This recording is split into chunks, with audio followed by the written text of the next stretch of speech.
So now comes my next question, Guruji. This is regarding the world teacher, Master Krishnamurti's works.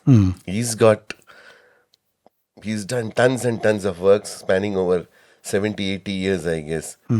But you have culled out a few of his works and you have actually made your course Amanaska Yoga. What are the fundamental, how did you arrive at these works to be culled out to make the course? You see, I've not done this overnight. I had a very illuminating experience. You can't call it an experience, a discovery, illuminating discovery that I am that. I had that. I had that. Thank you. I love you so much. Not because of some grandiose meditations which I did. No. Correct. I was just going to the very end of the road of self-knowing. That's what I was doing. And then suddenly I find that my words are acting as switches for happenings in the cosmos. I didn't know that. You speak something and immediately that happens. It was a very revealing thing for me.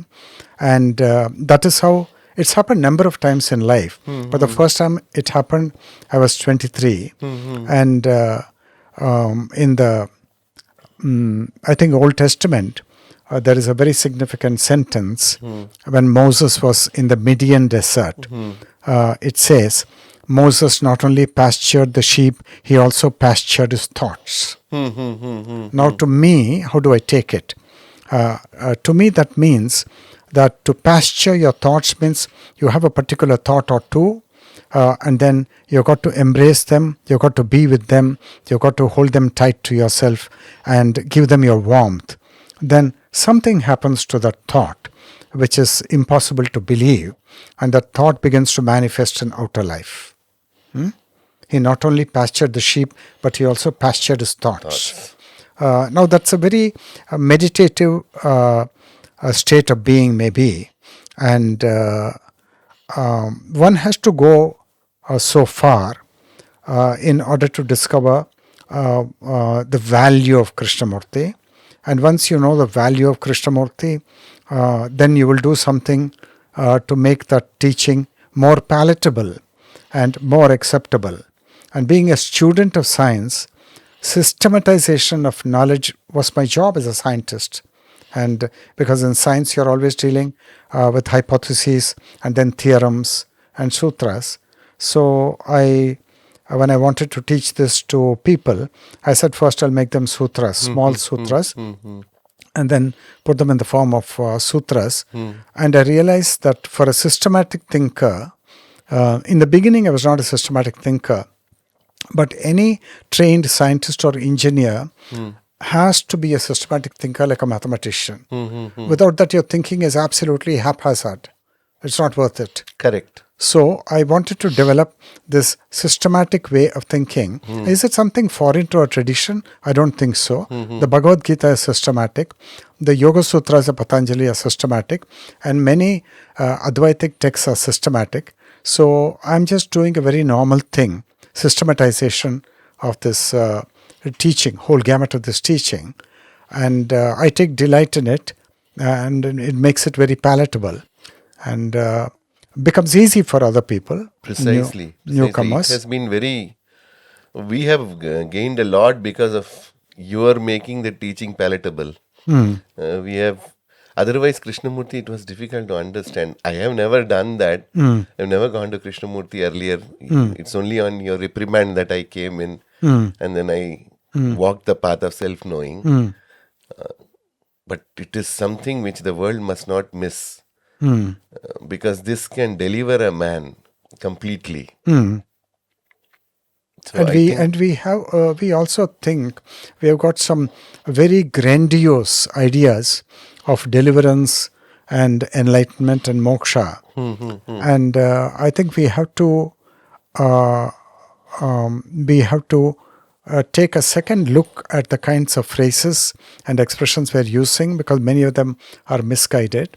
And deliverance is actually not such a difficult thing for an earnest, sincere person who has woken up to suffering. I'm reminded of Master Sutra, no? Like meditation must start from the soil of everyday life. Right.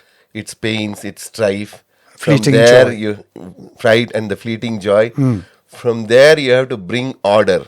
That is deliverance. Right. And then the next step is, and from there on, move endlessly. Right, absolutely. So I'm not talking about a stop point, Yeah. but at least to a point where you are no longer a victim of sorrow. Right, right. Your journey will continue endlessly, but you will bring order. Like a sthita, from this what I understand is, when there is a sthita prajna, he reaches sthita prajna, he is not quiet. No. He's acting from that place. Right. He moves on endlessly, Right, you know. right. So the Master Sutra is perfectly applicable here. Right, So by deliverance, I mean to bring order. right. Because there is this disorder which is there in the world, which is causing lot of strife and sorrow and pain within the consciousness of man. Right. If order is brought in there, from there on, he can move endlessly, Right. as the master says. Yeah. Am I correct in my understanding? You're 100% right. It has to begin with individuals like you and me. And once you are able to get that order, then obviously you're going to communicate that to your fellow beings. And then that is how it can go. And it's a question of not getting one fragment from Krishnaji here, another fragment from Krishnamurti there, not like that. I wanted it to be methodical, systematic, and structured, so that learning becomes easy. That's like what in you have done. That's what I've done. Yeah, That's like in what you have done. It's mathematics. your lifetime work. In mathematics and in the hard sciences, physics, chemistry, is especially like that. And that makes it very fascinating. If you look at Buddhism, Buddhism is full of sutras. And it is Hindu texts as Yoga Sutras are structured.